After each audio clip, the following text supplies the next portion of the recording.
सुखदेव जी कह रहे राजेंद्र एकादश्याम निराहारे समभ्यर्च जनार्दनम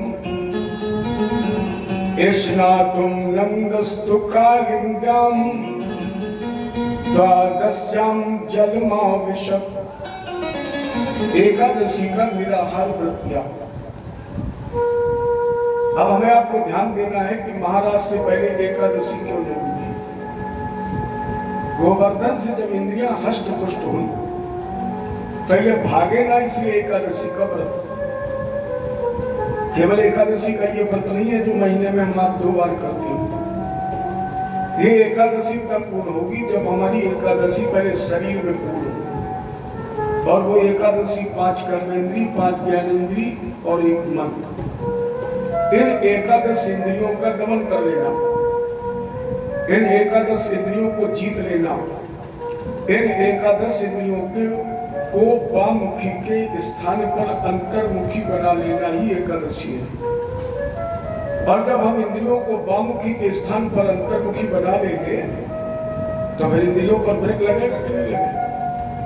धर्मों में आत्मा रामम, धर्म आत्मा में रमण करने वाले होंगे और ये भाव बन जाएगा सिया राम में सत्य। ये महाराज से पहले एकादशी का व्रत वृंदावन वासियों ने किया। इसी एकादशी के माध्यम से बाबा नंद जी रात में उठकर स्नान करने चले गए। अर्धरात्रि का समय था। भगवान को ग्वालों को बताना भी था, जनवाना भी था, क्योंकि सोई जाने। भगवान हालांकि वरुण लोक से बाबा नंद को लेकर के आए और इसके बाद भगवान कृष्ण ने सारे वृंदावन वासियों को गोलोक धाम तक दर्शन कराया। सारे वनवासियों को गोलोक धाम का दर्शन कराया। अब ध्यान दीजिए, गोकुल और गोलोक में क्या अंतर है। गोलोक का मतलब है गो माने इंद्रिय, लोक माने रहने का स्थान, और गोकुल का मतलब है गो माने इंद्रिय और कुल माने समूह। गोकुल का मतलब है क्या इंद्रियों का समूह है, और इंद्रियों का समूह कहाँ है, इस शरीर में। अगर इसे मान लिया जाए हम गोलोक ले गए तो गोलोक का मतलब क्या है, गो माने इंद्रिय, लोक माने रहने का स्थान। अब इंद्रिया रहती कहाँ है, इसी शरीर में ही तो रहती है। अर्थात इस शरीर के माध्यम से जीवात्मा से परमात्मा का मिलन ही गोलोक गोकुल है, जिसमें महाराज हुई। यही परशुराम जी ने कहा, भगवान पिता रात्रि शरदुक्त फुल्ल मल्लिका वीक्षरन्तुम मनश्चक्रे योग मायामुपास्थिता। भगवान कृष्ण ने बंशी बजाई। अब इस श्लोक में रहस्य बहुत छुपे हैं, इसीलिए इसका नाम रास है। जिसमें रहस्य है यही रास है। पहला रहस्य क्या है, भगवान ने सारे ब्रजवासियों को गोलोक धाम का दिग्दर्शन कराया, लेकिन वहां से लौटे कब इसका प्रमाण नहीं दिया। यहां से कब लौटे ये प्रमाण नहीं दिया, बल्कि कह दिया भगवान पिता रात्रि। इसमें एक रहस्य रह गया कि गोलोक में हुई रासलीला कि गोकुल में हुई, क्योंकि वापसी का प्रमाण नहीं दिया। तो ये रहस्य है, इसलिए इसका नाम रास है। यह रसो वैसा, जिसमें रस है, और रस माने अमृत। भगवान के जिस चरित्र में रस की बरसात होती है वो है रास। भगवान कृष्ण की वांग्मयी प्रतिमूर्ति भागवत जी के 10वें स्कंद में जो 5 अध्याय हैं ये महारास है। और हमारे आपके शरीर में मुख्य 5 प्राण ही है, प्राण, अपान, उदान, व्यान, समान। ये 5 प्राणी 5 रसाध्यायी है। अब इस श्लोक में रहस्य क्या है, भगवान पिता रात्रि भगवान भी जब बंसी बजा रहे थे तो वो रातें आई। रात्रि वे रातें कौन सी जिसके लिए बाबा ने लिखा मास दिवस कर दिवस भाव मरम न जाने कोई रथ समेत रवि था के निशा कवन विधि हुई। भगवान राम के प्राकट्य के समय जब भगवान भास्कर का रथ रुक गया उस समय जो रातें निकल गई आज रात्रि भगवान कृष्ण के बंसी बजाते ही वो रातें आ गई। दूसरे विद्वान ने कहा भगवान अपिता। भगवान अपिता कौन बंसी बजा रहा जिसका कोई पिता नहीं है, जो अपने आप में जगत का पिता है। अच्छा भगवान किसे कहते हैं जिसके अंदर कम से कम 6 प्रकार के भाव हो, भक्ति हो, ज्ञान हो, वैराग हो, ईश्वर हो, श्री हो। ये 6 लक्षण जिसके अंदर होते हैं उसे भगवान कहते हैं और वो सर्व सामर्थ्यवान होता है। तो आज जो बंसी बजा रहा है वो सर्वशक्तिमान सर्वशक्तिशाली सबका पिता है, लेकिन अपिता उसका कोई पिता नहीं। तीसरे विद्वान ने कहा कि जब बंसी बजाई है तो ये अकेले नहीं है। फिर बोले भगवान अपि माने भी, भगवान भी इसके मतलब कोई दूसरा है। तो क्या अकेले होते तो सुखदेव जी कहते भगवान ने बंसी बजाई अकेले, भगवान अपि भगवान भी इसके मतलब यहाँ कोई है। और कौन है? अप्रत्यक्ष अप्रकट रूप से भगवान कृष्ण की आराधनीय शक्ति रास राशेश्वरी महारानी राधा जी। क्योंकि राधा जी संगीत में भगवान कृष्ण की गुरु थी। अब भगवान कृष्ण जब राधा जी का आवाहन करते थे वो ये मुरली पर राग छेड़ते थे तो जानबूझ करके एक स्वर गलत लगा देते थे। अरे कहीं संगीत हो रहा हो और वहां का जानकार कोई व्यक्ति बैठा हो, अगर राग गलत बजेगा तो या तो वो सुनेगा नहीं, उठकर चला और नहीं तो वो कहेगा भैया ये राग गलत है, इसे ठीक करो। तो भगवान कृष्ण ने बंसी बजाई तो एक स्वर इन्होंने गलत लगा दिया। राधा जी दौड़ करके आई, अब बोले कन्हैया फिर बजाओ। तो जब भगवान ने फिर बंसी बजाई स्वर गलत हुआ तो राधा जी ने उंगली पकड़ी और कहा ये नहीं ये स्वर लगाओ। ये भगवान पिता रात्रि जब भगवान कृष्ण भी बंसी बजा रहे थे तो आज वो सारी रातें यहाँ उपस्थित हुई। शरदोक्त भल्लम मल्लिकाम शरद ऋतु का चंद्रमा, शरद ऋतु पूर्णिमा का चंद्रमा जो 16 कलाओं से आलादित प्रकाशित कर रहा था ब्रजभूमि को। राजेंद्र वो शरद पूर्णिमा की चंद्रमा की धवलधार किरणें यमुना जी के जल से टकराकर परावर्तित होती थी तो निधमन का बड़ा मनोहारी दृश्य था। उसी मनोहारी समय में भगवान कृष्ण ने बंसी उठाई। श्याम सुंदर के पास 3 प्रकार की बंसियां थी, आकर्षणी, संजीवनी और सम्मोहनी।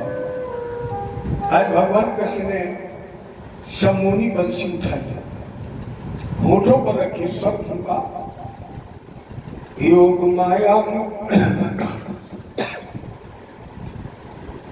माया मुपाश्रिता, योग माया का ध्यान किया। योग माया का मतलब विद्वानों ने दिया है योगायात माया इत्सा योग माया, जो परमात्मा की कार्य सिद्धि के लिए जीवात्मा को परमात्मा से जोड़ दे उसे कहते हैं योग माया। और योग माया का स्मरण करके भगवान ने क्या किया? मनश्चक्री, मन में कामना की। क्या परमात्मा भी कामना करता है? वो तो कामना रहित है, वो कामना रहित है। लेकिन भक्तों की भावना की पूर्ति हेतु भगवान ने कामना की किस बात की? बोले मनश्चक्रे वीक्षरं तुम। आज मुझे गोपियों का रमण करना है। और यह कामना करके भगवान कृष्ण ने बंसी बजाई। राजेंद्र भक्त भगवान की स्तुति करता है, भक्त भगवान का ध्यान करता है, चिंतन करता है, आराधना करता है, उनकी प्रतीक्षा करता है। यह साधारण भक्त है। लेकिन जब भगवान भक्त की स्तुति करने लगे, जब भगवान भक्त की आराधना करने लगे, जब भगवान अपने भक्त की प्रतीक्षा करने लगे, ये भक्ति की पराकाष्ठा है। भागवत में नहीं, रामायण में भी पराकाष्ठा है। शिवजी ने भगवान को बैठा रोका के स्तुति करहूं तुम्हारी। राम जी बोले, अरे शिवजी तुम स्तुति करना क्या जाओ? तुमने तो पाठशाला का मुंह नहीं देखा है। स्तुति करना तो हमें गुरु वशिष्ठ जी ने सिखाया है, इसलिए हम स्तुति करेंगे। शिवजी स्तुति करती है। शिवजी की साधारण भक्ति थी, लेकिन जब भक्त शिवजी की स्तुति भगवान करने लगे तो भक्ति की पराकाष्ठा थी। उसी प्रकार महाराज में आज गोपियों की भक्ति की पराकाष्ठा है, क्योंकि आज तक गोपियों ने भगवान को बुलाया है। आज तक भगवान की प्रतीक्षा गोपियों ने की है। आज तक भगवान का स्मरण गोपियों ने किया है। लेकिन आज तो भगवान प्रतीक्षा कर रहे, गोपियों को तो पता ही नहीं। गोपियां तो गृहकाल में लगी, कोई गाय पी रही है, कोई भोजन बना रही है, कोई पति की सेव सजा रही है। गृहकाल में गोपियां लगी हैं, इनको पता नहीं है।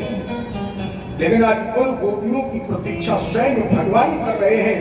ये भक्त गोपियों की भक्ति की पराकाष्ठा है, और ये पराकाष्ठा तभी हो सकती जब एकादश्याम निराहार है। ये पराकाष्ठा तभी हो सकती है प्यारे, जब हम इंद्रियों को जीत ले, जब इंद्रियों का दमन कर ले, जब इंद्रियों को निश्चल निष्कपट निर्विकार निर्विवादित बना। तो भगवान कृष्ण ने निश्चल निष्कपट निर्विकार गोपियों का आह्वान कर रहे श्री शंभुनी बंसी मुठों पर रखी शब्दों का, लेकिन बंसी से आवाज नहीं आई।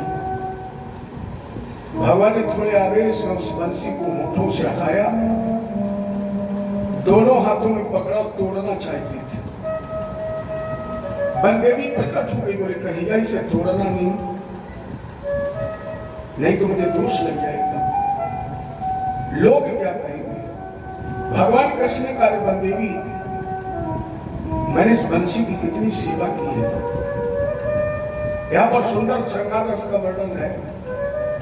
भगवान कृष्ण बोले, अरे बलदेवी मैंने इस बंसी की कितनी सेवा की है। जब इसे नींद लगती थी तो मैं अपने कोमल होठों को सुलाता था। फिर भी बलदेवी जब इसे नींद नहीं आती थी ना, तो हम अपनी इन कोमल उंगलियों से इसके पैर दबाया करता था, होठों पर सुलाता था, उंगली चलाकर इसके पैर दबाता था कि इसे नींद आ जाएगा। फिर भी जब बंसी को नींद नहीं आती थी तो मुझे लगता था कि इसे कहीं गर्मी तो नहीं लग रही है। ये देवी हम अपने घुंघराले बाल हिलाकर इस बंसी को हवा दिया करता, जिसके मैंने उंगलियों से चरण दबाई, जिसके घुंघराले केसों से मैंने हवा दी, और आज उसी बंसी को मेरा साथ नहीं दिया, तो क्यों ना उसे तोड़ दे। उसी से मैं बंसी में कहा, कन्हैया एक बार हमको मौका दीजिए। दूसरी बार भगवान कृष्ण ने बंसी होठों पर रखी और स्वर फूंका, जिसके कान में आवाज पड़ गई ना उस बंसी की। एक संत ने शिखरणी श्लोक में लिखा, वो भगवान कृष्ण की बंसी क्या कर रही थी, करी से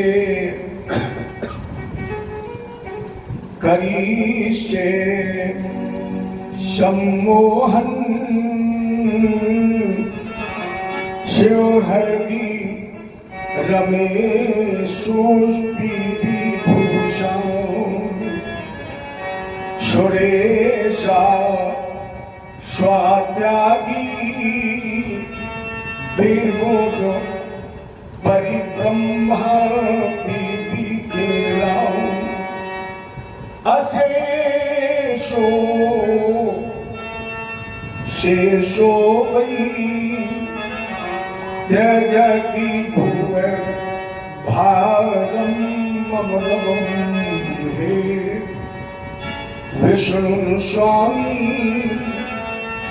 मधुर वाक्यम जगतमान वंशी गीत गा रही करी से सम्मोहन करिए सम्मोहित किसे हिंदी रूपांतर वंशी गीत गा रही शंकर ध्यान हरो अवही और कमलापति को पुन धाम छुड़ाओ भागे इंद्र सची तज के और ब्रह्मा कुपड़ को वेद भुलाओ देके शेष ब्रह्मांड को भार न औरन की गिनती ही लाओ कृष्ण मनाए कहे मुरली कृष्ण मनाए कहे मुरली अमन मोहन माधव बात जो पाऊं। उस मुरली ने गीत गाया शंकर जी का ध्यान मांगो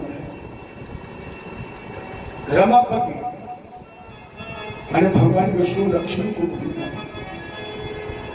ब्रह्मा जी वेद पढ़ना बंद कर दिया शेष भी अपने फलों पर 50,000 करोड़ योजन का जो भार धारण किए हुए हैं ये भार धारण करना भूल जाए इंद्र इंद्राणी को भूल जाए अगर मेरी बंसी की आवाज सुन पाए।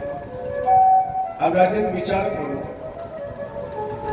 जब काम को भस्म करने वाले शिव की समाधि टूट गई तो गोपियों की दशा क्या हुई होगी क्योंकि गोपियों का तो एक नियम है श्याम तन श्याम मन श्याम ही हमारो धन और आठों जाम केवल हमें श्याम ही सुकाम है श्याम गति श्याम मति श्याम ही है मेरो पति और जिसका सर्वस्व पति रोम रोम मेरा श्याम है।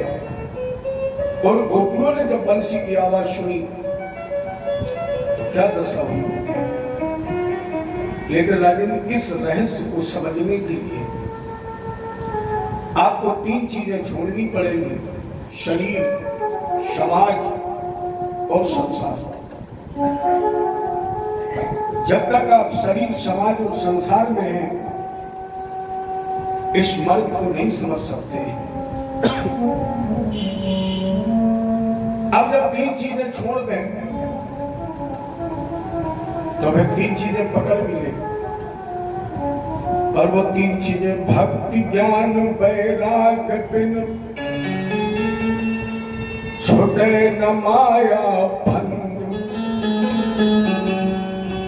और बिन छूटे भेंट नहीं पूर्ण परमानंद।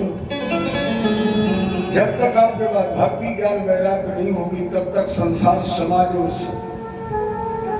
शरीर का ये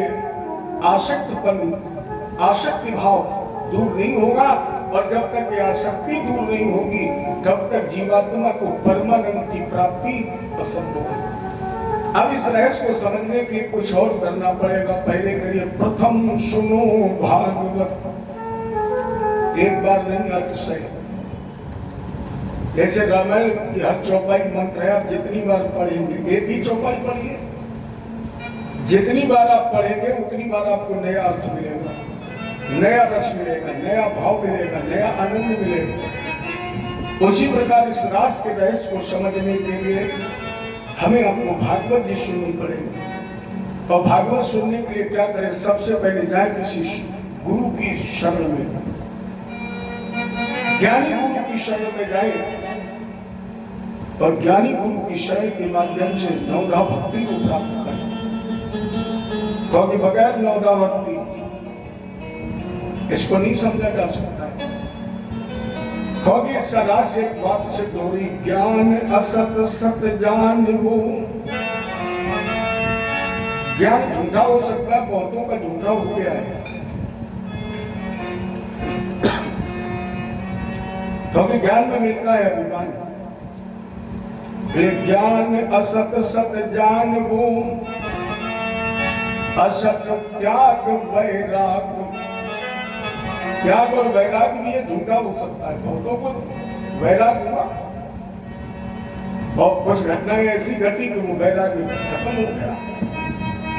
लेकिन राजन परीक्षित भक्ति सोलौधा सत विषय, भक्ति कभी मिथ्या नहीं हुई। भक्ति के रंग में तो जो रंग गया, श्याम पिया बोली रंग दे चुनरिया, ऐसी रंग दे रंग नहीं छूटे, धोबिया धोए चाहे सारी उमरिया। श्याम पिया बोली और जो इस रंग में लग गया। रोजी तो सुनते हो, प्रहलाद रंगा, ध्रुव रंगा, मीरा रंगी, सूर रंगे, कबीर मीरा, सभी तो रंग गए। और जो रंग गए उसका रंग कभी फीका होता ही नहीं। इसलिए नवधा भक्ति सत विषय, अगर नवधा भक्ति में आप रंग जाएंगे तो 100% सत्य है। ऐसे तुम्हें फल मिलेगा 10धा फल अनुराग। 10वां फल तुम्हें मिल जाएगा अनुराग, और अनुराग साधना की पराकाष्ठा है। तब जीवात्मा से परमात्मा का मिलन। तो गोपियां कैसे? न शरीर का ज्ञान है, न समाज का ज्ञान है, और न संसार का है। तीनों चीजें छोड़ दी, केवल भक्ति के रंग में रंग और भाग खड़ी हुई। कोई उठ दौड़ी, कोई भूल गई पौड़ी, और कोई भई पौड़ी भरी कदम की डाल की। कोई खुले बार, कोई भूषण विशाल, और कोई तज के श्रृंगार चले फूल सुध माल की। कोई गिरी आंगन में, कोई फिरी कानन में, और कोई पड़ी कुंजन में दशा है बिहार की। शारी ब्रजबाल कठपुतली सिनाच नहीं, और ऐसी आज बांसुरी बजी है नंदलाल की। अब बताइए, शरीर समाज का ज्ञान है? अगर ज्ञान होता तो कोई बाल खोल के भागती। और इतना नहीं, राधे श्याम कवि ने और कुछ लिखा है। आगे क्या? भगवान कृष्ण की बंसी जैसे बाजी, वैसे गोपियों में बाजी लग गई। क्या हुआ? बोले बाजियों में गाई बाजी, द्वार खोले गाई बाजी।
मेरी दृष्टिकोण में बाजी सबसे बड़ा विचित्र है। जहां जहां बाजी लगी, जब जब बाजी लगी, चाहे वो भैया पार्वती शंकर जी की बाजी हो, बाजी तो बहुत प्रकार की है। नहीं लोग कहते गोली बाजी, लाठी बाजी, जुआ की बाजी। अच्छा, अब तो कानपुर में एक नई बाजी है, गली गली घर घर में है। जानते हो कौन सी? रंगबाजी। घर घर में गली गली रंगबाजी। अब बाजी सबकी खराब है। जो बाजीगर के चक्कर में पड़ गया, क्या बाजीगर के चक्कर में है गोपियां? देखो साधारण बाजीगर नहीं है, नटवर, जो नटों का दूल्हा है, नटनागर, माने जो नट की तरह कला खेलता है। वो कहते हैं कि नट तो इमली के पत्ते पर कला खेलता है। उसी नटवर नागर ने आज बंसी बजाई तो क्या हुआ? देखिए, तीनों चीजें छोड़ दी वो क्यों?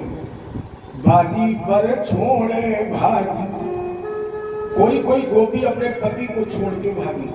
ईमानदारी से बताना, वही स्त्री अपने पति को छोड़कर भाग सकती है जिसे समाज का ज्ञान न हो। लोग क्या कहेंगे? दूसरी बात, बाजी डर छोड़ भागी, किसी प्रकार का कोई डर नहीं। बाजी ने है फाड़ी चीर, बाजी ने फाड़ी चीर, और मेरी समझ में वही इसकी सड़क पर भागते हुए कपड़े फाड़ सकती है जिसे अपने शरीर का ज्ञान ना हो। तो गोपियों को न तो शरीर का ज्ञान है, न समाज का ज्ञान है, और न संसार का ज्ञान है। क्यों? सुखदेव जी करे निशम गीतम तदनंग वर्धनम। आज हमारे बिहारी जी ने ऐसी बंसी ही बजाई, अनंग वर्धनम। अनंग कहते हैं काम को। निशम गीतम तदनंग वर्धनम, भवजश्रिया कृष्ण गृहीत मानसा। भगवान कृष्ण ने बंसी बजाई तो अनंग की वृद्धि हो गई। अनंग माने काम, पर इतनी काम की वृद्धि हुई कि गोपियां परमात्मा कृष्ण से मिलने के अधीर व्याकुल हो पड़ी। ऐसे चल पड़ी जैसे गंगा समुद्र से मिलने के अनवरत प्रवाहित होती है, अनवरत भागती। कोई कोई गोपी तो विलक्षण साज श्रृंगार में है। महात्माओं ने तो यहां तक कल्पना की है कि जब गोपियां मिलने चली तो एक आंख में काजल लगाया, दूसरे में लगाने का होश ही नहीं रहा। आधे बाल खुले हैं, होठों का रंग पैरों में है, पैरों का रंग होठों में है, कुंडल बिछिया बन गए, बिछिया कुंडल बन गए। इस व्यवस्था से केवल एक सुखदेव जी ने लक्ष्य दिया है कि जीवात्मा जब किसी तरह अधीर व्याकुल होता है, जैसे एक बार रामकृष्ण परमहंस जी गंगा स्नान करने के लिए जा रहे थे। साथ में एक शिष्य था। शिष्य ने पूछा, गुरु जी गंगा स्नान करने चल रहे हैं, मन में चर्चा आ रही है, क्या? बोले बताइए भगवान कैसे मिलता है? रामकृष्ण जी ने कहा, बेटा अभी गंगा नहाने चल रहे हो, गंगा नहा लो। क्योंकि एक समय में एक ही काम करना चाहिए। आज तुमने प्रश्न किया, इसका भी समय आएगा तो हम बता देंगे भगवान कैसे मिलता है। दोनों लोग स्नान करने गए और जैसे शिष्य ने डुबकी लगाई तो परमहंस ने उसका सर पकड़ा और गंगा जी में ही दबा दिया। अब ये सर दबा रहे हैं, वो उछलने की कोशिश कर रहा है, छटपटा रहा है, गुरु जी ने नहीं छुआ। धीरे धीरे हाथ पैर धीरे होने लगे, तब गुरु जी ने छोड़ दिया और जैसे छोड़ा एकदम उछला और कहा गुरु जी क्या कर रहे हैं, अगर तुम 1 मिनट रुक जाते तो हम मर जाते। परमहंस जी ने कहा नहीं, हम केवल तुम्हें ये बता रहे थे कि भगवान कैसे मिलता है। जिस तरह अभी तुम छटपटा रहे थे अपने प्राण बचाने के लिए, उसी तरह जब तेरे दिल में परमात्मा के मिलने की छटपटाहट हो जाएगी तो मरने थोड़ी देगा। जब छटपटाहट हो जाएगी इसी तरह जैसे मछली बगैर जल के, उसी दिन परमात्मा तेरे सामने होगा। वो कभी अपने भक्त का अनिष्ट नहीं करता। जैसे एक मिनट की और चर्चा, एक बार पत्नी नाव पर बैठे हुए जा रहे थे गंगा जी में ही, भयंकर तूफान उठा, गंगा जी बाढ़ में थी, नाव डगमगाने लगी, पत्नी रोने लगी, लेकिन पति हंस रहा था।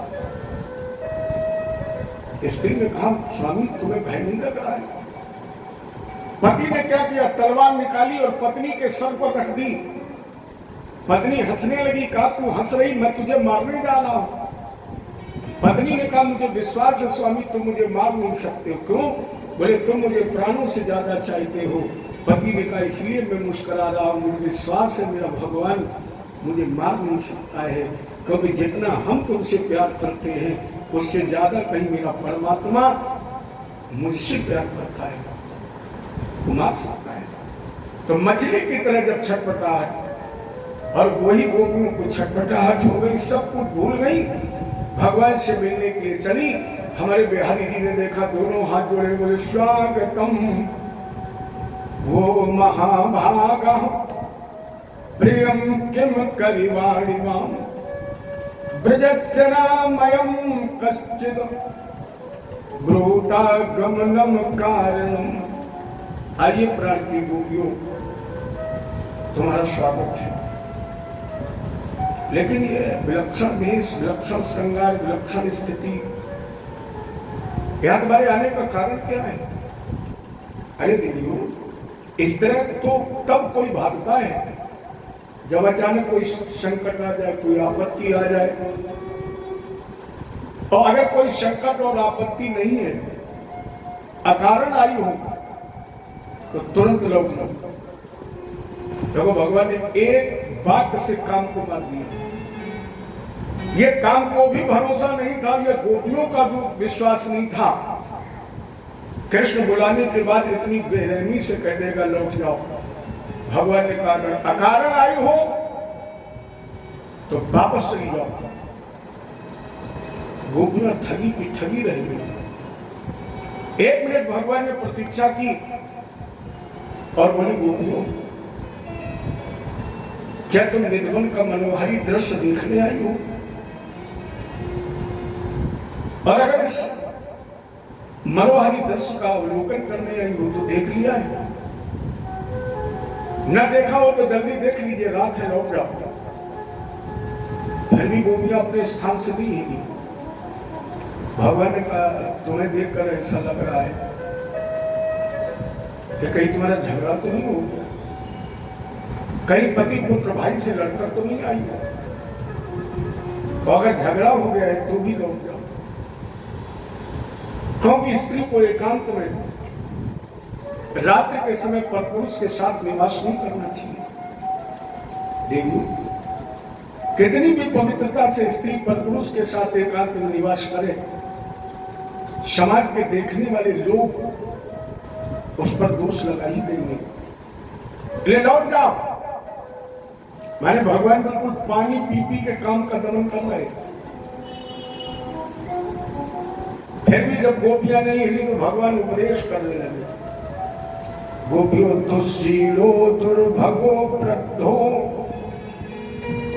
जड़ो रोप धनो पिवाम पति स्त्री बृहातव्यो लोक शुभर पात की।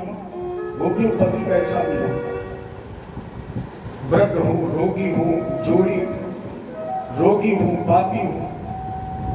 एक दिन मैंने मनुस्मृत का श्लोक दिया था आपको, कुदिशितम पतितम मूढ़म दरिद्री रोगणी जलम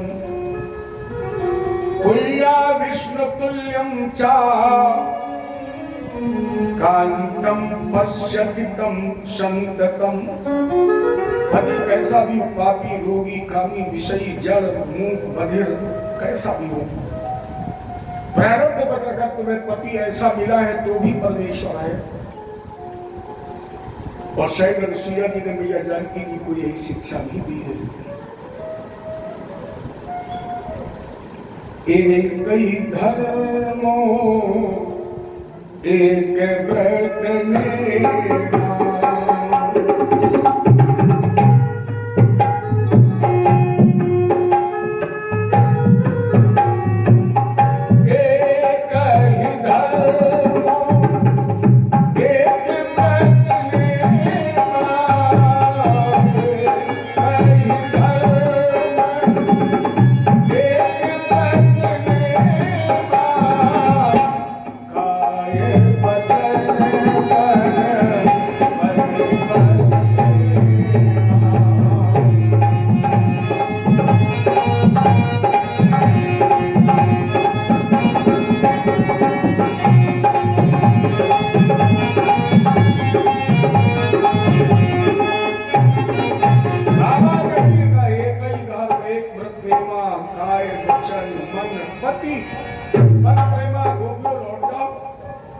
जानकी पद सेवा में कितनी शक्ति है।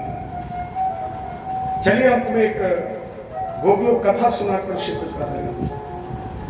एक पतिव्रता स्त्री थी, उसका एक नियम था, पति को पहले नहलाती थी, पति की पूजा करती थी, पति को भोजन कराती थी। कब पति भोजन करता, तब पत्नी भोजन करती। सारा जीवन इसका इसी स्थिति में गुजर रहा था। एक दिन शाम को पति आया कृष्णकाल से लौटकर, पत्नी ने स्नान कराया, पूजन किया, भोजन कराया। सर्दी के समय था, बिस्तर लगाया, पति को लिटा दिया। एक 6 महीने का बच्चा था, उस महिला ने अपने बच्चे को दूसरी चारपाई पर लिटा दिया। मेरे बच्चे को सर्दी न लग जाए इसलिए उसने एक पात्र में दहकते हुए अंगारे रख दी, आग रख दी। पति थका हुआ था इसलिए पति के चरण दबाने लगी। अचानक उस महिला ने देखा कि उस बच्चे ने करवट ली और ऐसा लगा अगर बच्चा एक बार पलट जाएगा तो आग में गिर जाएगा। अब इस महिला ने सोचा कि अगर बच्चे को बचाने के लिए अपने पति के पैर छोड़ दिए तो पति सेवा में बाधा आ जाएगी और मेरे पति को नींद नहीं आएगी। इसलिए उसने बच्चे की परवाह नहीं की और अपने पति के चरण ही निश्चल रूप से दबाती रही। और अचानक उसने देखा कि बच्चे ने दोबारा करवट ली और उसी आग में गिर गया। देवियों, जैसे बच्चा आग में गिरा, लेकिन पत्नी ने फिर भी अपने पति के पैरों को नहीं छोड़ा, पैर दबाती रही और तिरछी दृष्टि से उस आग की तरफ देखा तो पतिव्रत देवी की आंख में तेज वो रोशनी थी कि आग के अंगारे उस बच्चे के शीतल हो गए। मैंने वो बच्चा आग के अंगारों से खेलने लगा। ये पति सेवा में भाव है, इसलिए जाओ पति की सेवा करो, लौट जाओ। ठीक कह दो,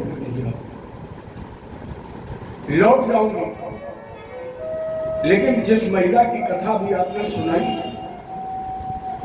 उसी महिला के यहाँ एक दिन संकट आ गया, इसको शांत कर दो, हल कर दो, लौट जाओ। भगवान ने कबूल हो। गोपियों ने कहा यही पति इसका।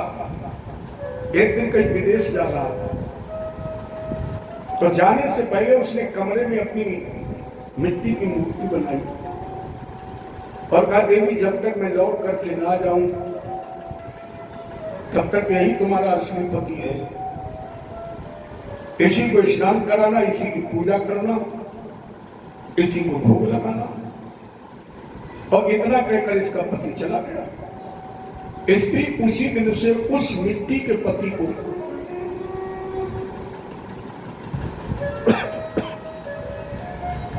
अपना असली पति मान करके सेवा करने लगी। महीनों का समय बीत गया। एक दिन ये महिला दरवाजा अंदर से बंद करके पति को स्नान करके पूजा करने जा रही, आसन पर बैठ गई। तब तक पति ने कुंडी खटखटाई। स्त्री ने पूछा देवी कौन हो? स्त्री ने पूछा आप कौन है? आवाज है देवी दरवाजा खोलिए मैं आ गया। भगवान ने कहा फिर क्या हुआ? गोपियों ने कहा बस इसी जगह समस्या है, अब बताइए उस स्त्री का धर्म क्या है? जिस मिट्टी के पति को आज तक उसने अपना असली पति मानकर पूजा की और वर्तमान में बैठी वो आसन पर पूजा कर भी रही है, तब वो उसकी पूजा करे या उठ करके दरवाजा खोल दे? बताइए क्या करना चाहिए? भगवान ने कहा देवी ये कोई समस्या है? अगर दरवाजे पर असली पति का आगमन हो गया है तो फिर उसे मिट्टी के पति की पूजा की आवश्यकता कहां नहीं? वो पूजा वहीं बंद कर दे, उठ करके दरवाजा खोले, अपने पति को अंदर लाए, स्नान कराए, पूजा करे, आरती उतारे, भोग लगाए, अब लौट जाओ। गोपियों ने कहा बिहारी जी आपने लौटने के सारे रास्ते ही बंद कर दिए। आपने कह दिया कि अगर दरवाजे पर असली पति आ जाए तो मिट्टी के पति की पूजा की आवश्यकता नहीं है। आज तक मैंने जिनको पूजा वो सब मिट्टी के पति है, आप असली पति हैं। और जब आप जैसा असली पति मिल गया तो अब हम मिट्टी के पति की पूजा करें। श्याम सुंदर सर्व व्यापक के नाते से तो हमने तुमको अपनाया है, पतियों में तुमको पाया है और तुम में पतियों को पाया है। श्याम सुंदर पति आपके अंदर है और पतियों के अंदर आप हैं। अब हम कह सकते ऐसे बर को का बरे जो बर कहीं मर जाए और मैं तो बनूं गोपाल को मेरे सुहाग अमर हुई जाए। ऐसे बर को क्या बरे जो बर कहीं मर जाए, मैं तो बनूं गोपाल को मेरे सुहाग अमर हो जाए। ठाकुर की दूसरी बात, ऐसे नहीं हम चाहनहार तो आज तुम्हें कल और कुछ चाहे, फेंक दे आंख निकाली अगर किसी और की ओर करें जो निगाहें, लाख मिले तुम पे बढ़ के और तुम ही को चाहे तुम ही को सलाहे। जो लो यह जीव रहे तन में, हरि जो लो यह जीव रहे तन में, तो लो यह प्रीत गुना तो बाबा ने लिखा मानस में, अरे अस अभिमान कस बोले 10 गोपियों ने किया है। अरे अस अभिमान जाए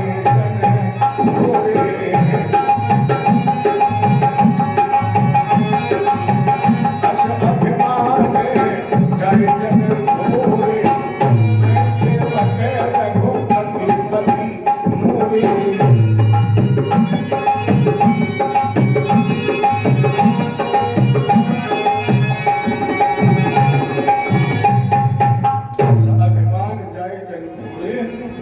मैं सेवक रघुपति पति मोरे, गोविंद का फिर भी करे लौट जाओ।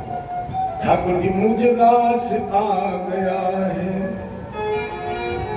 तेरे दर पे सर झुकाना मुझे दास आ गया है, तेरे दर पे सर झुकाना तुझे मिल गई पुजारी, मुझे मिल गया ठिकाना तुझे मिल गई पुजारी।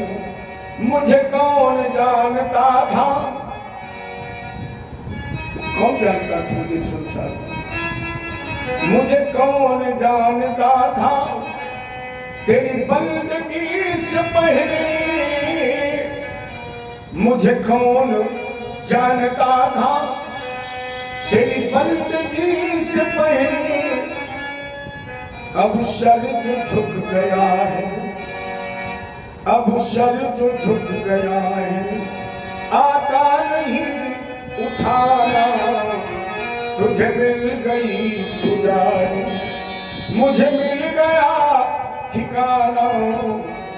ठाकुर जी बेदर्द हो तो सर उठा दो, मेरी आरज़ू यही है, मेरी जिंदगी की एक तमन्ना है, मेरी आरज़ू यही है, दम निकले तेरे दर पे, मेरी आरज़ू यही है, दम निकले तेरे दर पे। अभी श्वास चल रही है, अभी श्वास चल रही है, कहीं तुम चले न जाना, अभी श्वास चल रही है, कहीं तुम चले न जाना। तुझे मिल गई पुजारी, मुझे मिल गया ठिकाना, मुझे रास्ता। यारी जी अब भी अगर बेदर्द हो तो अब कह दो कि हो गया, लेकिन भगवान का सिद्धांत है जो समर्पित हो जाता है। अब गोपियों ने बिल्कुल समर्पण कर दिया है। यहाँ पर एक रसिक संत ने और कुछ लिखा है, हे मुरलीधर छलिया मोहन, हम भी तुमको दे बैठे। मुरलीधर छलिया मोहन, हम भी तुमको दे बैठे।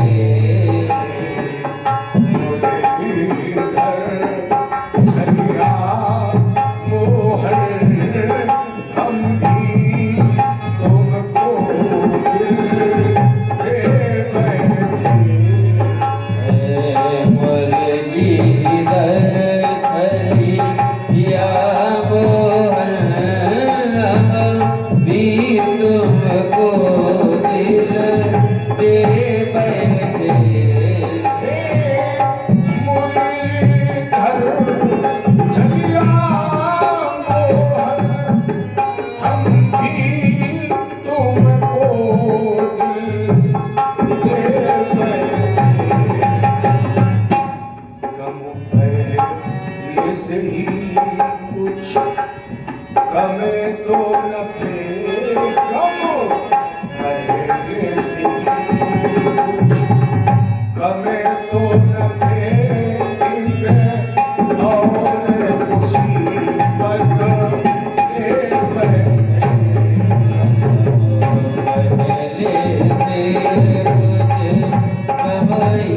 थे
बोलिए। और जब भगवान कृष्ण ने समझ पर देखा तो राजेंद्र रास का रास का आयोजन योगेश्वरेश्वरेण कृष्णेन तासाम मध्य निगमन में भगवान कृष्ण ने दो गोपियों के मध्य में तासाम मध्य दो गोपियों के मध्य में एक कृष्ण, मध्य में राधिका कृष्ण। देखो राधा कृष्ण का नाम अशुद्ध नाम है भगवान का, शुद्ध नाम है भगवान का राधिका कृष्ण। वैसे अन्य पुराणों में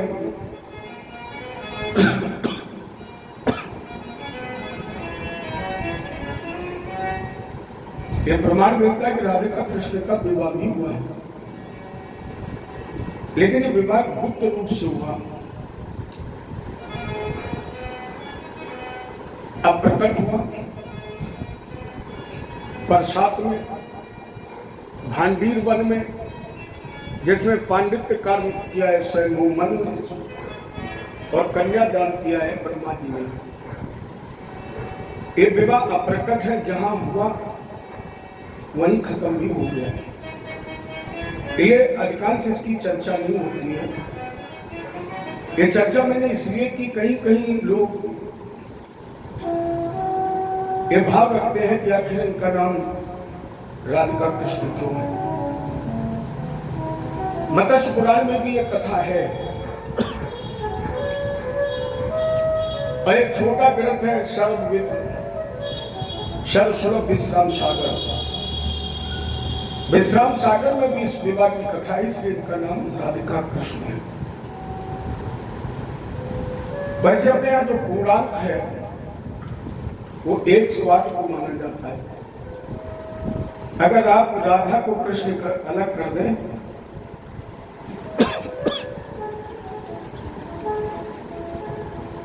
तो ये अधूरे हो जाते हैं। अब इसका मान देखना, आप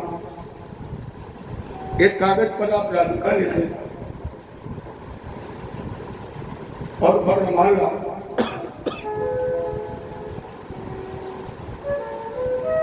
वर्णमाला में आप देखें कि राग की गिनती क्या है। जैसे कावर्ग, चावर्ग, टावर्ग, कावर्ग, पावर्ग, ये 5 वर्ग है।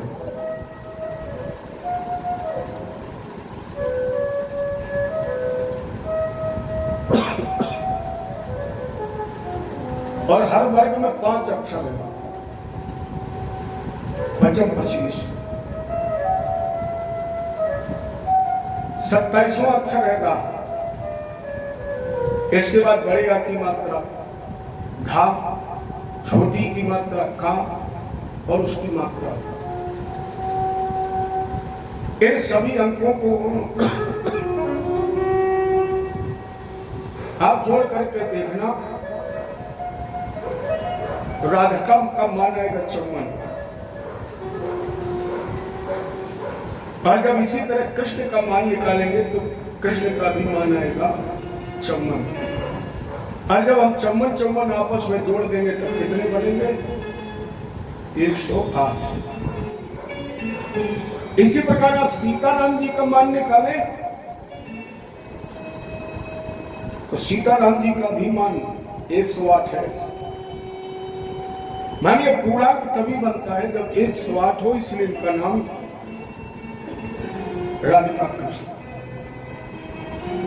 तो मध्य में राधिका कृष्ण,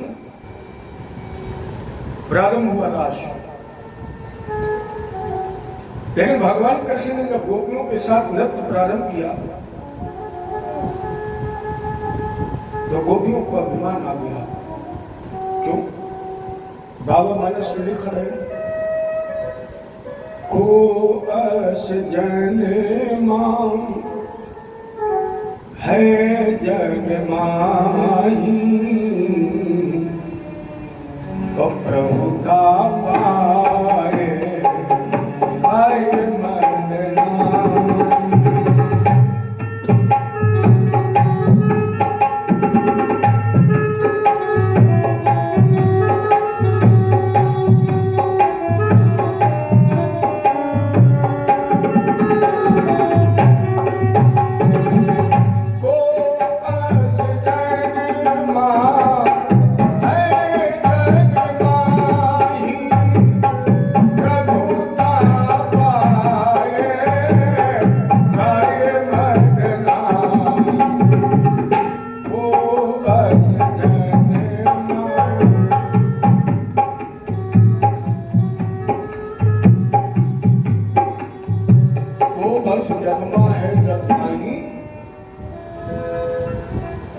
प्रभुता पाए काय मत नहीं। अच्छा 5 जगह ऐसी हैं जहां मनुष्य ना भी चाहे तो अहंकार आता है।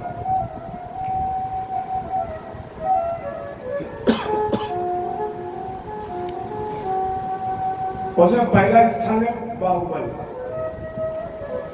दूसरा स्थान है धनबल, तीसरा स्थान है पदबल, चौथा स्थान है ज्ञान बल और 5वां स्थान है मान बल।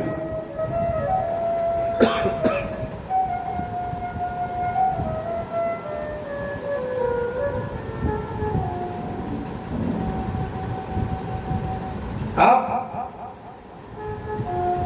जिस सम्मान के अधिकारी ना हो और वो सम्मान आपको मिले तो अभिमान आ ही जाए। और वही गोपियों के साथ हुआ। क्योंकि भगवान ने कहा स्वागतम वो महाभागा, और महाराज का नृत्य प्रारंभ किया तो गोपियों ने कहा इसके मतलब कृष्ण मेरे अधीन है। हमारे ठाकुर जी ने क्या किया, अंतर्हिते भगवत, भगवान गोपियों के देखते देखते अंतर ध्यान हो गए। लेकिन राधा जी के साथ थोड़ी दूर चले, राधा जी का श्रृंगार किया। राधा जी ने कहा कृष्ण ने सबको छोड़ दिया, इसके मतलब मेरे आदमी है। और जैसे अभिमान आया, अचानक भगवान कृष्ण और राधा के मध्य में बहुत सुंदर पुरुष प्रकट हुए। भगवान ने पूछा कौन लोग का काम दे। भगवान ने कहा मैंने तो तुम्हें बुलाया नहीं। कामदेव ने कहा रात्रि के समय एकांत जब स्त्री और पुरुष का मिलन होता है तो मैं बगैर बुलाए प्रकट हो ही जाता हूं। भगवान बोले कारण, बोले हम युद्ध। भगवान बोले हम तैयार। कामदेव तुरंत राधा जी के वन मंदिर में प्रवेश कर गए। राधा जी अभिमान में बैठी कन्हैया अब चला नहीं जा रहा, कब तक दौड़ाओगे? भगवान बोले मेरे कंधे पर बैठ जाओ। राधा जी इतनी अभिमान में थी कि वो कृष्ण के कंधे पर बैठने के लिए तैयार हो। भगवान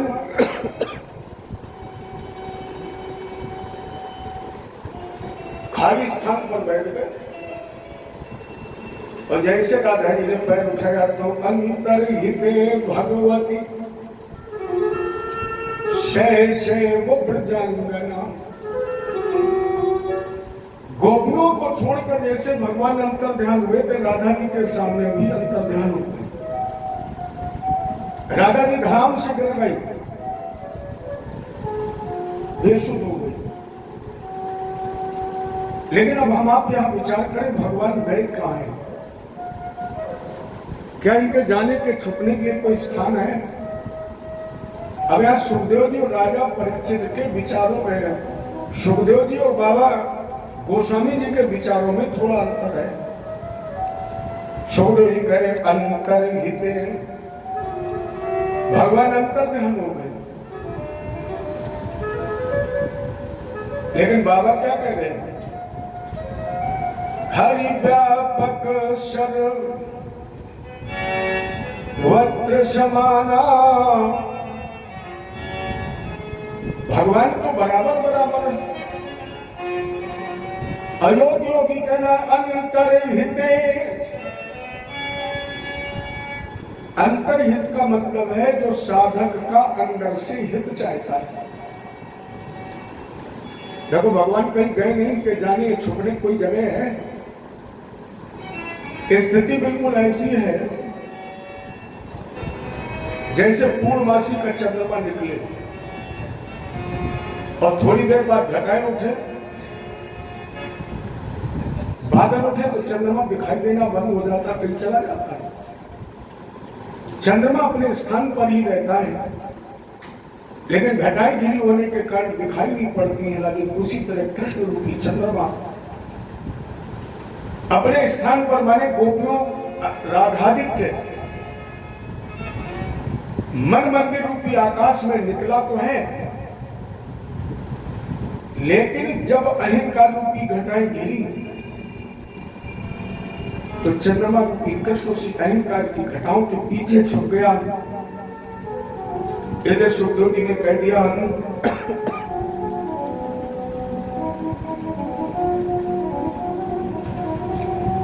अंतर्हित हो गया। धीरे धीरे भगवान को ढूंढते आ गई।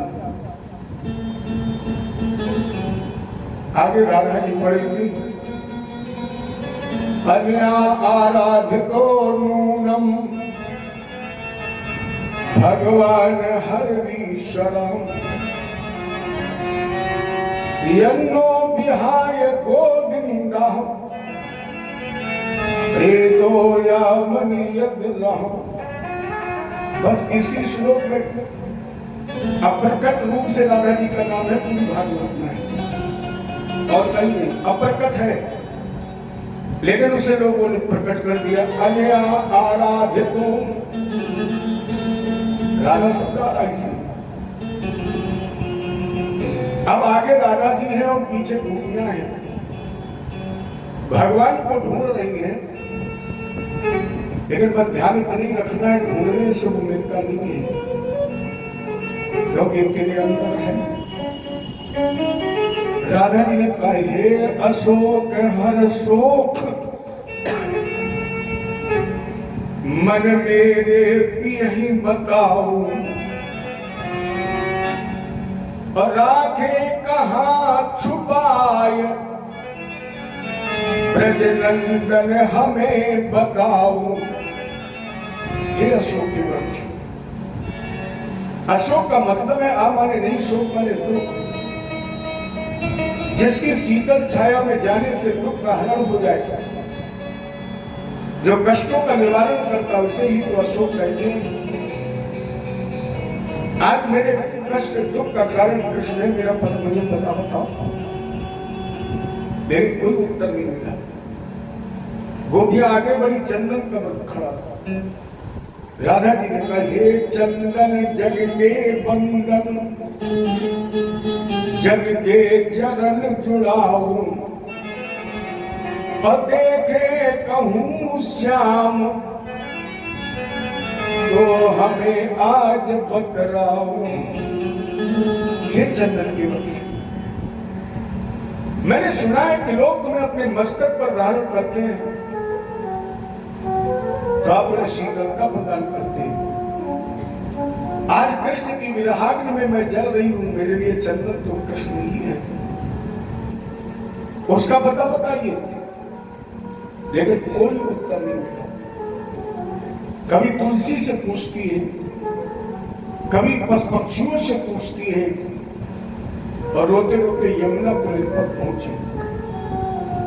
यमुनापुरी पर पहुंच करके राधादी गोपियों और भगवान को ढूंढने के लिए 19 श्लोक गाए।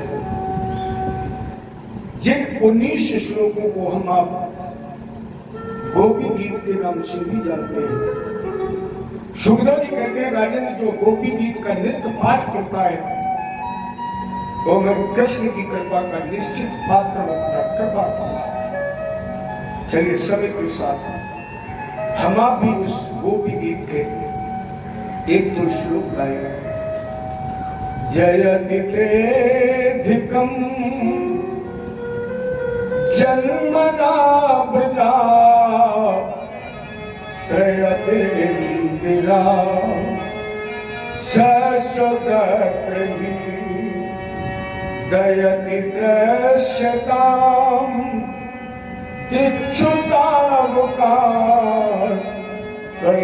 प्रकाशे वसतां विचिन्वते शरदुदासे साधुजात सतो शरसिजोदरा श्रीमुखादृशां सुरतनाथ के शुल्क दास का वरदन को नेह बधा वैसे जला पयाग ज्ञान राक्षसाग वर्ष मारुताग वैधुतानला मृखम्य आत्मजाग विश्व को भया दशवते भयम रक्षिता। गोपियों ने गोपी गीत में नवम श्लोक सबसे सुंदर गाया। गोपियों ने कहा स्वामी कब कथामृतम कब जीवनम कब विदीर्घम कल्मषापहम श्रवण मंगलम श्रीमदाततम अभूगणान्तिते भूरिदार्जनम जयत तेधिकम जन्मना प्रजा जयत तेधिकम। गोपियां करें ठाकुर जी महाराज जब से आपने ब्रज में जन्म लिया है तब से वैकुंठ की शोभा भी नगन हो गई। गोपी कृष्ण ब्रज क्या है ये? कृष्ण का अर्थ तो हमारी आपके बीच में कई बार हुआ। पापेन कृष्णता सा कृष्णा। गोपी का संबंध किसी स्त्री पुरुष से नहीं है। गोपी का साधारण अर्थ है गो माने इंद्री, पी माने पान करना, जिसने अपनी इंद्रियों को पी लिया है, दमन कर लिया है, जीत लिया है। निग्रह बामुखी के स्थान पर अंतर्मुखी वो इंद्री विजेता जीव गोपी अथवा सुखदेव जी कह रहे हैं गोविर इंद्रिय भक्त रसम पिबती इत सा गोपी। गोपी हम उसे कह सकते हैं जो अपने हर इंद्रिय दरवाजे से केवल कृष्ण की भक्ति रस का पान करती है। हर शरीर के अंग से जो केवल कृष्ण की भक्ति रस का पान करती है। ब्रज ब्रज भगवत समीपम सबदा। ब्रज हम उसे कहते हैं जो जीवात्मा को परमात्मा के समीप तक पहुंचा दे। ब्रज हम उसे कहते हैं ब्रजा भगवत समीपम जो जीवात्मा को परमात्मा के समीप पहुंचा दे, उसे कहते हैं ब्रज। और वो ब्रज कहाँ है? इस पृथ्वी पर, धरा पर। और धरा का मतलब है धार्यति इत सा धरा, जिसके अंदर सब कुछ धारित करने की क्षमता है, वो धरा है। गोपियां वही से धरा पर करी जयतितेधिकम जन्मना प्रजा यते जन्मना प्रजा तेधिकम प्रजा। ठाकुर महाराज हमें वैकुंठ की शोभा भी नगण्य लगती है। ब्रज के सम्मुख जब से आपको पदार्पण हुआ है। अगर एक बात बताइए, अगर आप मारनी चाहते थे तो फिर रावण में क्यों नहीं मर गया? अगर मारनी चाहते थे तो तब क्यों नहीं मर दिया जब तृणावर्त ने आक्रमण किया? बिरे में मार रहे। जब भी महाराज जी मैंने सुना क्या तब कथा मतम, केवल आप नहीं, मैंने तो सुना है कि आपकी कथा रूपी अमृत का सुधा का पान कर लिया जाए तो कितना भी जीवन त्रसित तृप्त दुखी कष्ट में अभाव में क्यों ना हो, लेकिन उसे शांति मिलती है, आनंद की अनुभूति होती है। महति श्रवण मंगलम। मैंने तो सुना है कि केवल आपके चरित्रों का श्रवण कर लिया जाए तो मंगल हो जाता है। यह प्रकट हो जाइए, बड़ी अच्छी बात है। क्योंकि दुनिया में सबसे बड़ा अगर कोई काम है तो सुनना ही है। बगैर सुने हमारा आपका जीवन भी नहीं चलता है। अगर माँ भोजन बनाती तो यही कहती बेटा सुनिए, पत्नी भोजन बनाती वो भी कहती सुनिए, आपको किसी से काम है तो कहते हैं सुनिए। अगर हमें भी आपको कल तक काम है तो हम क्या कहते हैं? सुनिए। कल भी हमने कहा ज्यादा केवल इतना नहीं, गोपियों ने भी कहा श्रवण मंगलम, और प्रहलाद जी ने भी कहा पिताजी श्रवणम कीर्तनम विष्णु। भगवान राम ने भी कहा प्रथम भगति संतन कर संगा।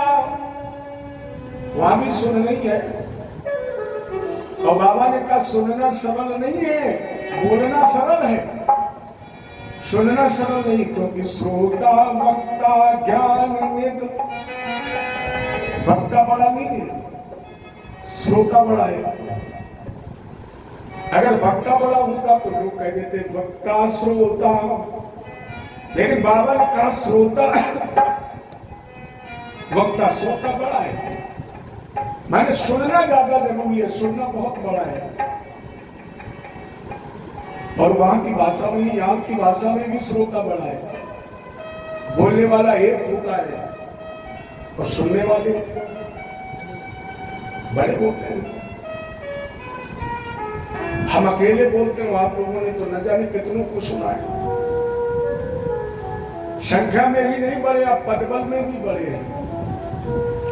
आप जमीन पर बैठे सभी जमींदार हैं, और हम लोग चौकी पर बैठे। अब जमींदार बड़ा होता है कि चौकीदार? इसलिए श्रोता वक्ता, श्रोता बड़ा है, सुनना अनिवार्य है।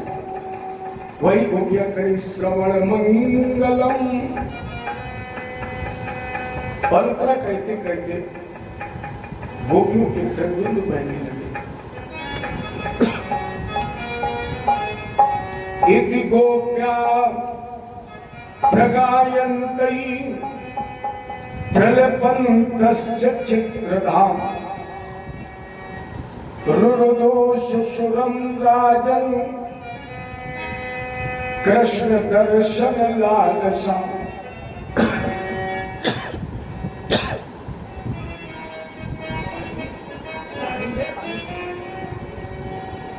तो अपने आप ही बंद होगी। आवाज जरूर कम होगी, लेकिन ये खींचेगा नहीं, ये खींच रहा है। जय बोले कृष्ण भगवान की जय। चलिए, अब गोपियां रो रही हैं। सुखदेव जी ने विशेष वाक्य का प्रयोग किया है, रुरुदु सुसुरम। रो कैसे रही है? स्वर से। अगर हम आप जरा विचार करें, आज तक किसी का कि स्वर से रोता है या कंसुरा रोता है? गाने के लिए तो लोग कहते हैं कि ये कंसुरा गाता है या ये स्वर से गाता है, लेकिन सुखदेव जी कह रहे रुरुदु सुसुरम राजन। राजन गोपियां रो रही है स्वर से।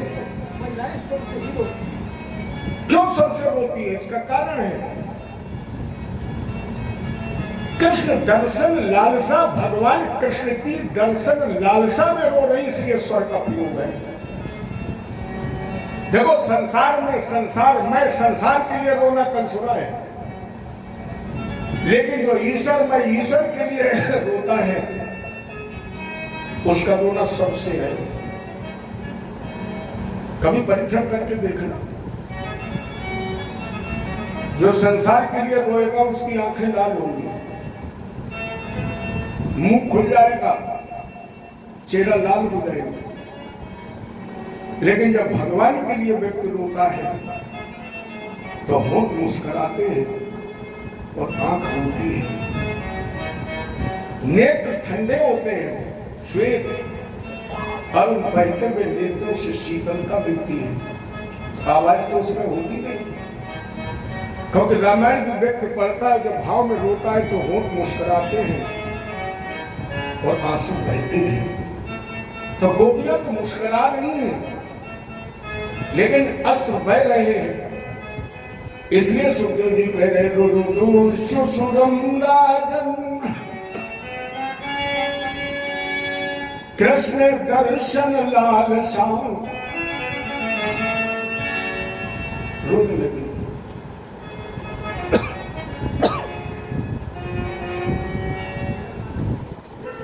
तो यहां पर बाबा ने लिखा अरे हरि व्यापक सर्वत्र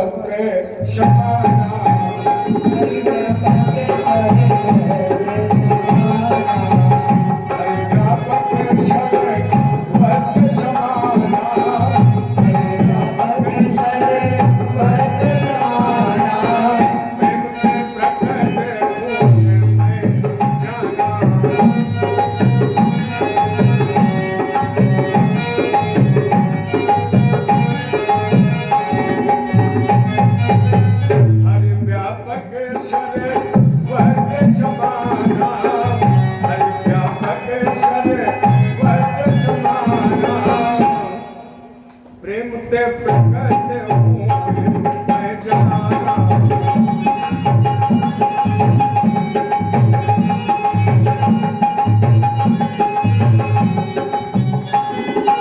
हरि व्यापक सर्वत्र समाना, प्रेम प्रकट।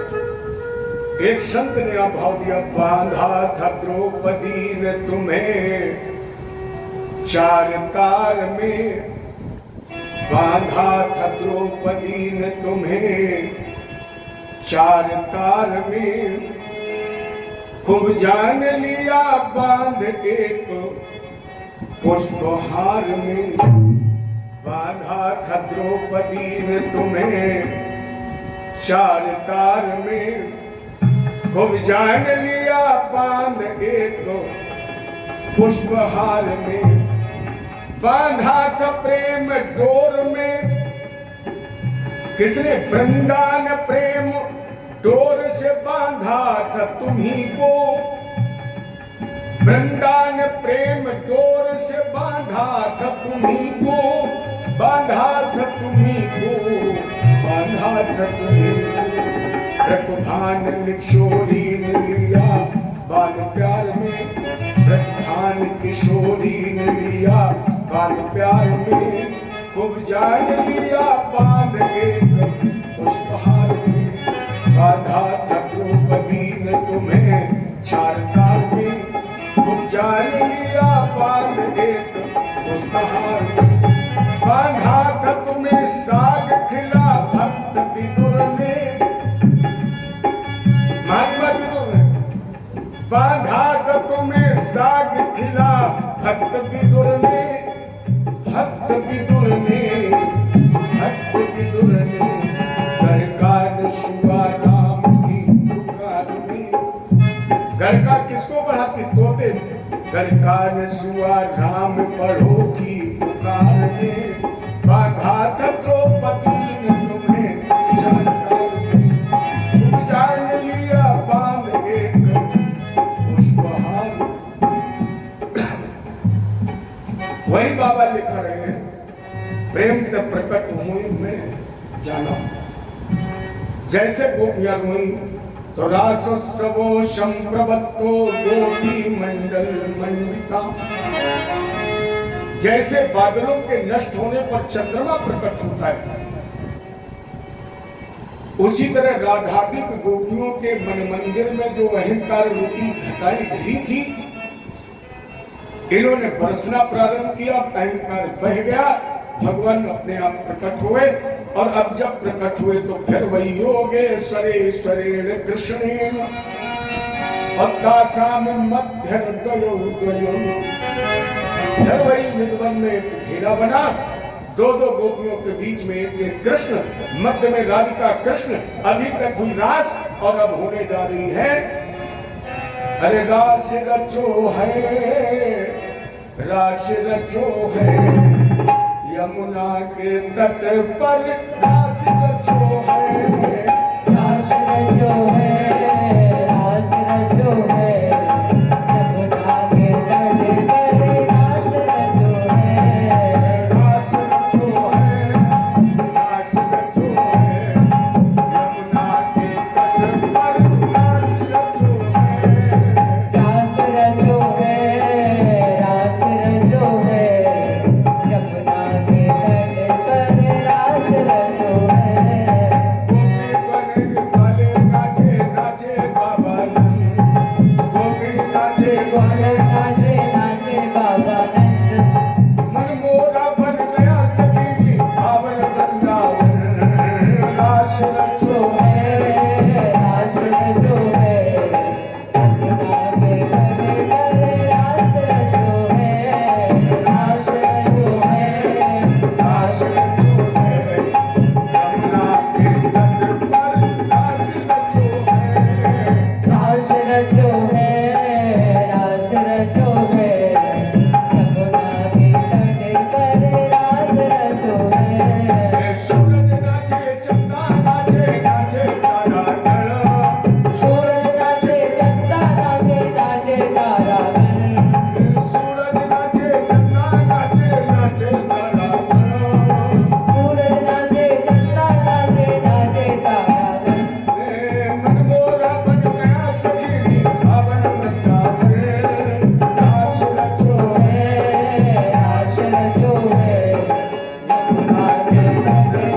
भगवान कृष्ण भी दर्शनार्थ भोलेनाथ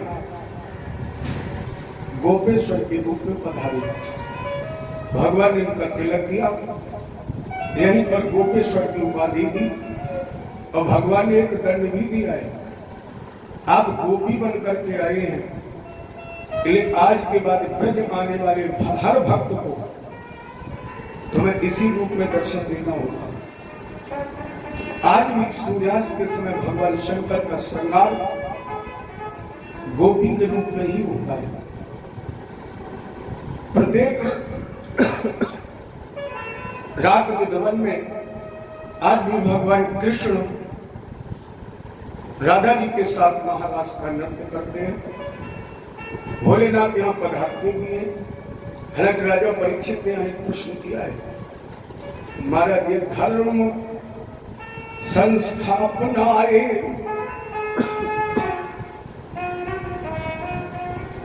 प्रशमाए तरस्य चाम अवतीर्णो ही भगवान शेन जगदीश्वरा। मैंने सुना भगवान का अवतार तो धर्म की स्थापना के लिए हुआ। सुखदेव जी ने कहा, राजेंद्र धर्म व्यतिक्रमो दृष्टा ईश्वराणाम च साहसम तेजी एषाम नवये सर्वभुजो यथा। इसी श्लोक का हिंदी रूपांतर मानस में है। तेजी नएशाम, जिसके अंदर तेज होता है, अर्थात समरथ को नहीं दोष गुसाई। लेकिन हम आप सामर्थ्यवान नहीं है, ये मत मानिएगा। यहाँ तो लोग 100, 200, 500 बीघा के मालिक बन जाए, 10-5 प्लाट के मालिक बन जाए, बोले हम सब कर सकते हैं। लेकिन गोस्वामी जी ने क्या लिखा है, जैसी हो भवतव्यता कैसी मिले सहाय होता ही कहां, ताई कहां ले जाए। यशोलो भरत भावी प्रबल कहे बिलख मुनिनाथ, भाग लाभ जीवन मरण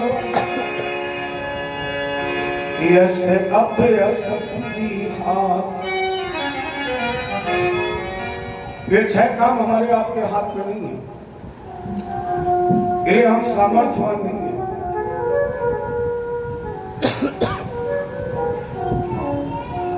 सामर्थ्यवान को दोष नहीं लगता है, कभी समर्थ को नहीं दोष शाही।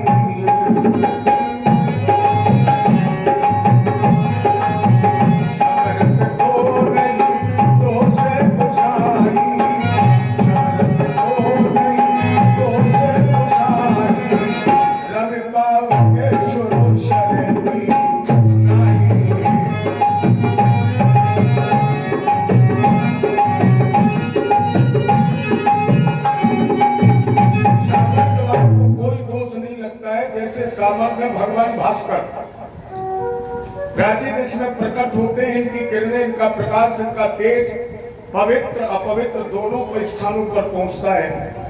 लेकिन उस पवित्रता और अपवित्रता का असर भगवान सूर्य पर नहीं पड़ता है। माँ गंगा सामर्थ्यवान है, धर्मात्मा, दुष्टात्मा, पापात्मा, महात्मा सभी तो नहाते हैं, लेकिन गंगा जी पर असर नहीं होता है। उसी प्रकार पवन, हवा ये हर स्थान पर पहुंचती है, लेकिन कुछ समय बाद ये सब कुछ छोड़ देती है।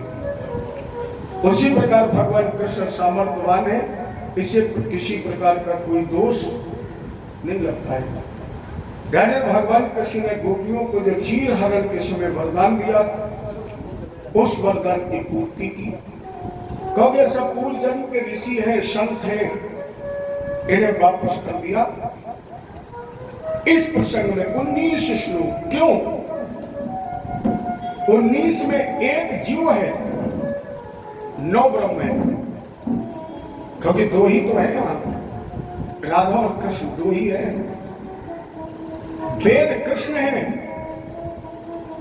और उसकी जो ऋचाएं है वो राधा है। माने वेद और ऋचाओं का ये समागम है। यह जीवात्मा से परमात्मा का मिलन है। और जब जीवात्मा और परमात्मा से मिलन होगा तो 9 और 1 को आप जोड़ेंगे तो कितना बनेगा? 10, जिसमें शून्य ब्रह्म है और 1 गोपी है। जब 1 और 0 को भी आप जोड़ देंगे तब कितना बनेगा? 1। और हमने जिस दिन कथा का शुभारंभ भी किया था उस दिन आपको बताया था 335 अध्याय भागवत में है, जिनका जोड़ क्या है? 11। 3 3 6 5 11। और जब 335 को जोड़ेंगे 11 आएगा। और जब 11 में आप 1 को 1 में मिला देंगे तब कितना बनेगा? 1। माने इस महाराष्ट्र में जीवात्मा और परमात्मा का एकाकार हो गया। यहाँ पर मैंने गीता का श्लोक आपको एक दिन दिया था, सर्वधर्मान परित्यज्य। कब जीवात्मा और परमात्मा का एकाकार होता है? गोपियों को कुछ भी ज्ञान नहीं था। अभी हमने कई तरीके से वार्ता की कि गोपियों को न शरीर का ज्ञान था, न समाज का ज्ञान था और न संसार का ज्ञान था। माने जो ज्ञान शून्य है। देखो, परमात्मा अपने भक्त को वहीं से चलना सिखाता है जहां दुनिया के लोग हाथ छोड़ देते हैं। प्यारे परमात्मा वहीं से ज्ञान देना प्रारंभ करता है व्यक्ति जहां ज्ञान शून्य हो जाता है। तो गोपियां बिल्कुल ज्ञान शून्य थी। लक्ष्य एक कृष्ण था, अर्थात सर्वधर्मान परित्यज्य मामेकं शरणं व्रज। नारदी का भी एक सूत्र, वेदानपिसनस्यस्ति केवल विचित्र अनुराग लब्धते। वैदिक मर्यादा का भी जो अनुपालन करते हुए इनसे परे हो जाए और अनुराग केवल हो जाए परमात्मा से, तो फिर वही चौपाई लागू होती है। हो ये विवेक मोह भ्रम भागा तब रघुनाथ चरण अनुरागा। क्योंकि मिले न रघुपति फिर अनुरागा, अयोग गान जब प्रतहि विरागा। ये अनुराग की पराकाष्ठा। कौन फिर एक बार दोहरा कर आगे बढ़ूं, क्योंकि समय बहुत हो रहा है। लेकिन हमें निवेदन किया था कि रास भगवान के इस विग्रह स्वरूप भागवत के प्राण हैं और मैंने कोशिश की कि इस पर विस्तृत चर्चा हो। हाथ बात तो फिर कभी भी छोटे बड़े कर लो, चाहे समेट लो चाहे फैला लो, लेकिन प्राण गड़बड़ नहीं होनी चाहिए। इसका सबसे बढ़िया सार वही है। कौन? जो अभी हमने आपको मानस की चौपाई दी थी। पहले एक दोहा दिया था, ऐसे बर को का बने जो बर कई बर जाए, मैं तो बनूं गोपाल को। शांत क्या दिया था? अस अभिमाने जाए जन भोले।